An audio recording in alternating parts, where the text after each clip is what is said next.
A divisão dos royalties do petróleo é um dos temas que prometem agitar a Câmara durante este semestre legislativo. De um lado, os parlamentares que defendem a divisão igualitária dos recursos formada pelos representantes dos estados não produtores, que se arrimam na Constituição, na parte que fala que os recursos do subsolo pertencem à União. Do outro, os parlamentares dos estados produtores, particularmente os representantes dos estados do Rio de Janeiro e do Espírito Santo, onde se concentra a maior produção do petróleo brasileiro. O acordo entre as duas posições parece distante e a matéria pode terminar um bate-chapa, quando os estados não produtores ficariam em situação mais confortável, porque detêm a maioria da Câmara. Mas os representantes dos estados produtores levantam a tese de que a mudança nas regras de distribuição dos royalties irá ferir as regras do jogo previstas na própria Constituição. O deputado Leonardo Pisciani, do PMDB do Rio de Janeiro, está no centro desse debate e participa com a gente desta edição do Palavra Aberta, que também é transmitida pela Rádio Câmara. Deputado, só para o telespectador entender, por que uma mudança, como pretendem os representantes dos estados não produtores, por que uma mudança como essa iria ferir a própria Constituição e aí poderia modificar as regras existentes? Olha, só para o telespectador entender, é preciso a gente primeiro situar do que se trata esse debate e do que se tratam royalties. Porque quando se faz de forma genérica um discurso, olha, é preciso dividir de forma igualitária, os recursos são da União, portanto, precisam ser divididos em todo o país, numa análise rasa, parece que se tem razão, parece que é isso mesmo o que deve ocorrer. Só que não é fato. Royalties não são recursos da União. Royalties é uma compensação que se paga pelos danos que a indústria do petróleo, que é uma indústria que gera, sim, receitas, mas que gera danos tanto sociais, econômicos e ambientais às suas áreas de produção. Portanto, isso é assim no mundo todo. Todas as regiões, sobretudo do mundo mais civilizado, né, dos Estados Unidos, dos países europeus que produzem petróleo, as áreas produtoras recebem esta compensação pelos danos que a exploração causa em seu território. Tem decisão, inclusive, do Supremo Tribunal Federal nesse sentido. O Supremo Tribunal Federal já foi inquirido, por exemplo, de quem era a responsabilidade, por exemplo, para fiscalizar os recursos oriundos do royalties do petróleo. O Tribunal de Contas da União ou os tribunais de contas estaduais. E o Supremo respondeu dizendo que esta atribuição era dos tribunais de contas dos estados, porque o royalties não é, segundo decisão do Supremo Tribunal Federal, receita da União transferida aos estados, e sim receita originária dos estados. Ora, se não é receita transferida, se é receita originária, então não se está distribuindo, não está se pretendendo distribuir uma receita que seja da União. Está pretendendo se distribuir uma receita que são dos estados produtores.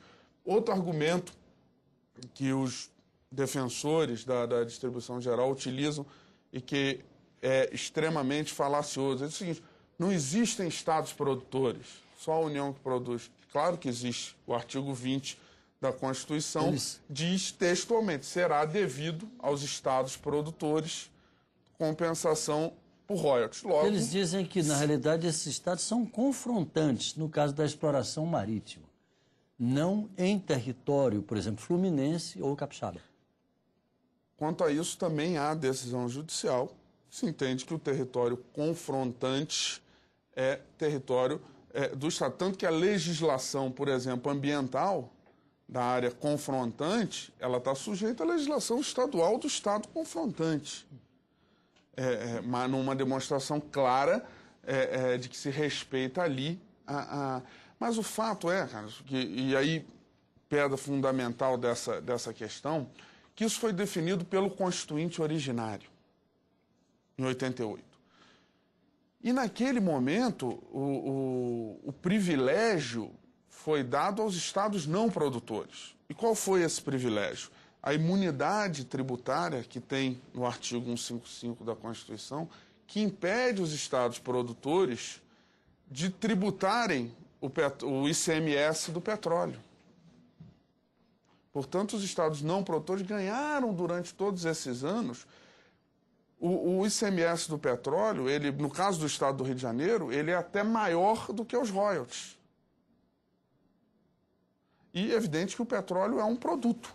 É um produto como é uma roupa, como é um automóvel, como é a soja, como é a carne bovina. Então, ele é o único produto que não é tributado em favor dos estados que produzem. Eu acho que numa panorâmica assim, eu acho que já deu para entender mais ou menos o tamanho da encrenca.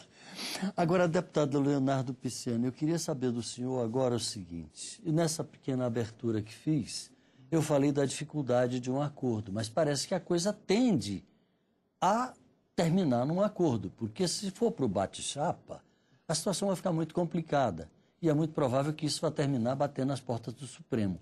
Como é que o senhor espera que as coisas caminhem daqui para frente?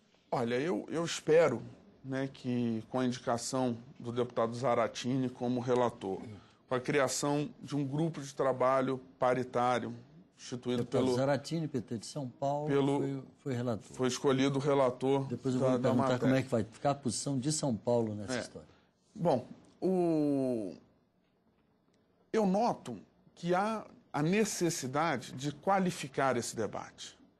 Sair apenas da pirotecnia, se fazer... Tem muito achismo também aí, né? Exatamente. O projeto que veio do Senado, né, de lavra do senador Vital do Rego, é completamente absurdo. Ele traz números que ninguém sabe de onde ele inventou aqueles números. Os números não são da Petrobras, não são da ANP, não são de lugar nenhum. O senador tirou da cabeça dele, inventou 8 bilhões que não existem. Inventou 8 bilhões de reais a serem divididos que simplesmente não existem. Que ele não consegue dizer de onde ele tirou esse número. Então, nós não podemos nos basear num projeto dessa natureza. É importante, quero frisar, que os estados produtores nunca se opuseram a um acordo.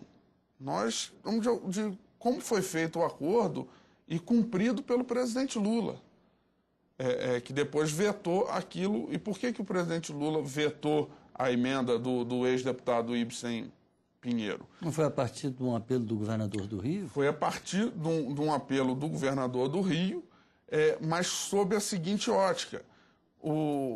Essa divisão do que já está licitado é mudar a regra no meio do jogo. E isso a Constituição brasileira não permite. É o famoso ato jurídico perfeito. Esses recursos já integram o orçamento dos estados produtores há anos. Então, para sintetizar, que o tempo é curtinho, nós vamos terminar tendo que chegar a um acordo, é isso? Exatamente. Os estados produtores não se opõem a um acordo daquilo que está por vir. Nós achamos que é possível dividir o que vem aí com o pré-sal. Afinal de contas, são reservas substanciosas e pode, sim, como foi negociado e como foi aprovado ainda no governo do presidente Lula, dividir o que vem por aí, se pactuar o que vem por aí. Agora, mudar a regra no meio do jogo é ilegal. E com ilegalidade nós não podemos compactuar, não podemos aceitar. Deputado Leonardo Pisciani, só para a gente encerrar, eu falei que eu tinha que perguntar. São Paulo, como é que fica nisto? Parece que há uma divisão da bancada.